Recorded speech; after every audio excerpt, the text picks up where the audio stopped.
নমস্কার। ঠাকুরমা স্বামীজি ও গুরুদেবের শ্রীচরণে প্রণাম জানাই।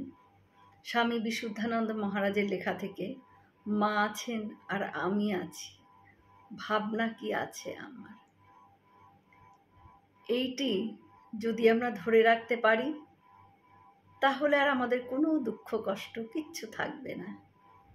সংসারে এই ভাবটি নিয়েই থাকতে হবে, এই ভাবটিতে প্রতিষ্ঠিত হতে হবে।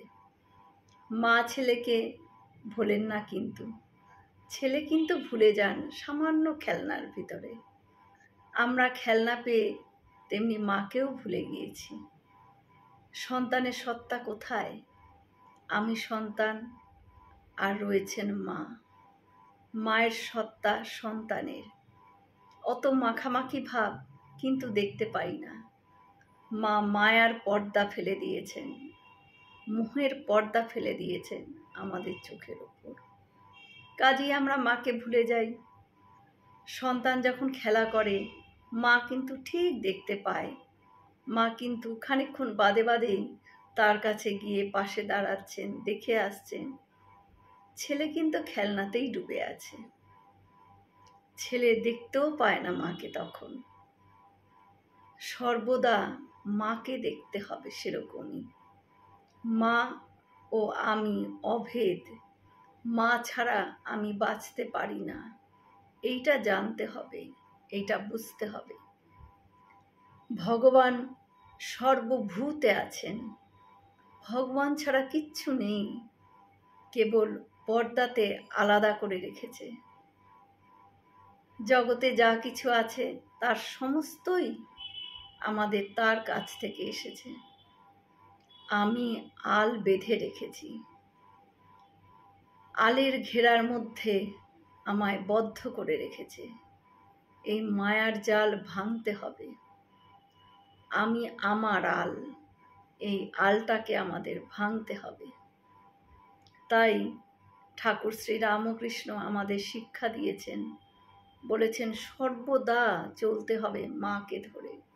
সর্বদা ভাবতে হবে যে আমাদের একজন মা আছেন। একটা বড় জিনিস আমাদের চোখে আঙুল দিয়ে দেখিয়েছেন ঠাকুর।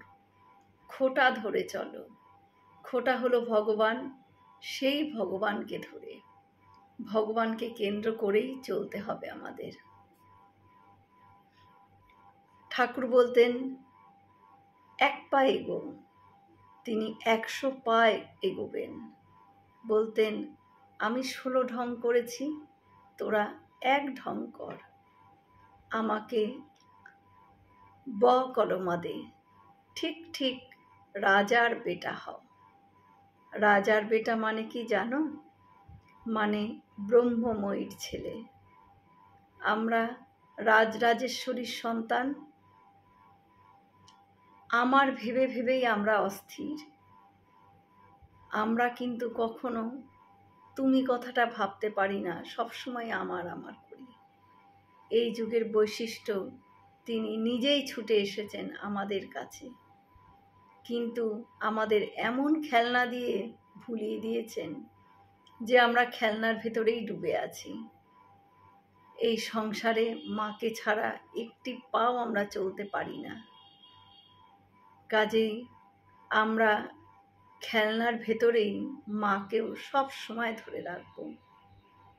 মা ছাড়া আমাদের কোনো রাস্তা নেই, বাঁচার কোনো রাস্তা নেই মা ছাড়া। মা হচ্ছেন আমাদের জগৎ জননী।